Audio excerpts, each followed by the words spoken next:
വന്നത് അവരുടെ തൊണ്ടവേദനയെ പറ്റി പറയാനായിരുന്നു. ഒരുപാട് കാലമായിട്ടുള്ള തൊണ്ടവേദന, തൊണ്ട എന്തോ മുറിഞ്ഞ പോലെ തോന്നുന്നു, അങ്ങനെയൊക്കെയാണ് പേഷ്യന്റ് പറഞ്ഞത്. മുന്നേ ഒരു ഡോക്ടർ അടുത്ത് പോയിട്ടുണ്ടായിരുന്നു. അപ്പോൾ ആ ഡോക്ടറെ അടുത്ത് കുറേ കാലമായിട്ട് പോയി. അപ്പോൾ ഡോക്ടർക്ക് മനസ്സിലായി ഇവർക്ക് ഇഷ്യൂസ് ഇല്ല, അല്ലെങ്കിൽ ഇവരുടെ ഇഷ്യൂ ഈ തൊണ്ട അല്ല എന്നുള്ള കാര്യം എന്തോ ആ ഡോക്ടർക്ക് മനസ്സിലായി. അപ്പോൾ അവരോട് പറഞ്ഞതിന് തൊണ്ടയിൽ എന്തോ പൊട്ടിയ പോലെ ഇരിക്കുന്നതിന്റെ തൊണ്ട അങ്ങനെ പറഞ്ഞു.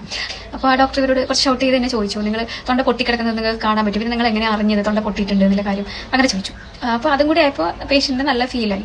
നമ്മളൊരു സ്മൃതി മെഡിറ്റേഷനിലേക്ക് പോയി. അപ്പോൾ മെഡിറ്റേഷനിൽ പോയപ്പോൾ അത് തന്നെയായിരുന്നു, ആൾക്കൊരു അതായത് ആളുടെ ഫാമിലി ഒന്നും കൂടിയില്ല, അവരുടെ ആ ഒരു ഒറ്റപ്പെടലായിരുന്നു അവർക്ക് ഇങ്ങനെ ഒരു ഫീലിലേക്ക് വന്നത്. അല്ലെങ്കിൽ അവരെ കെയർ ചെയ്യേണ്ട സമയത്ത് അവരുടെ കൂടെ അവരുടെ വീട്ടുകാരും ഇല്ല എന്നുള്ളൊരു വിഷമം, അതൊക്കെയായിരുന്നു അവർക്ക് ഇവിടെ ഉണ്ടായിരുന്നു, ഈ തൊണ്ടയിൽ ഉണ്ടായിരുന്ന ഒരു പെയിൻ.